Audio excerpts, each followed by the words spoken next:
You may have a great benefit plan at work, but are you getting the most out of it? Here with some tips on how to improve your benefits is Wayne Murphy. He's with the International Foundation of Employee Benefit Plans. Thanks for coming in to talk about this. Well, thank you, Bev. There are, some obvious areas and not so obvious areas, but when you talk about, the package in general, what are the kind of the top priorities? Well, let me first start by saying that all benefit packages are different. And no one size fits all. And looking at that variation, we look at what are the things that change that? Age, marital status, and number of dependents. So we're looking at health, and then retirement, and a work-life balance. So when you talk about health, and you mean one of the things you want to sit down and do is kind of look at what they're offering. What do you need? How do you make the most of that? Exactly. First of all, I would say up front, understand your plan. Make sure that your plan actually covers you in catastrophic events, whether that be death, and look at the actual young employee who has dependents and a spouse at home. They're going to want more of a life insurance coverage than the unmarried individual.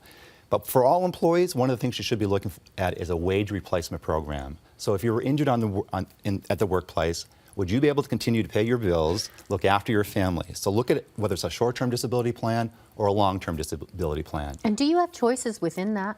Well, not in that one. That's a traditional plan, Bev, but what we see now is a lot of them are complementing that with a health spending account. Okay. And that allows employees a freedom of choice, basically. So if they want to increase their dental plan, if they want to increase their vision, that allows them to do that. And it also is great for the employer because it shows you up front that the employer knows what the budget is, and for the employee, they have the freedom of choice by increasing some of those benefits that their traditional plan might otherwise not actually provide. And when you increase, you're paying more out of your paycheck to get that. Right, but the employer is actually knows up front as well that this is what the budget is for that year. And with a health spending account, what you don't use over a 2-year period, you actually end up losing. So for a lot of people, look at your plan in the past, and that sometimes can actually direct you in the future if you do have an actual health spending account. If you use that. What about retirement?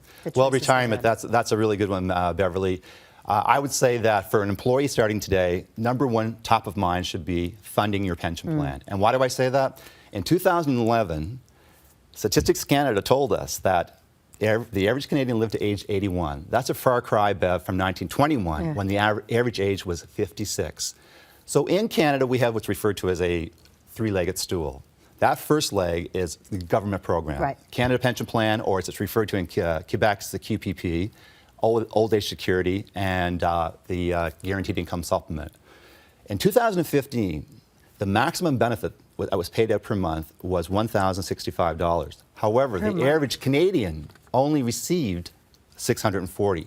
That's telling us, Bev, that we're not contributing enough in our working lifetime to actually get the maximum benefit. The second leg of that stool is what's referred to as the employer group sponsor plans, and that could be union involved. But here's the reality check. Only 38% of Canadians participate in a registered pension plan. Wow.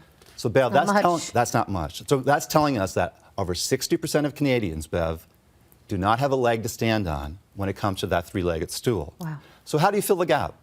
Do you fill the gap through the individual retirement savings? The retirement savings plans, the tax-free savings account.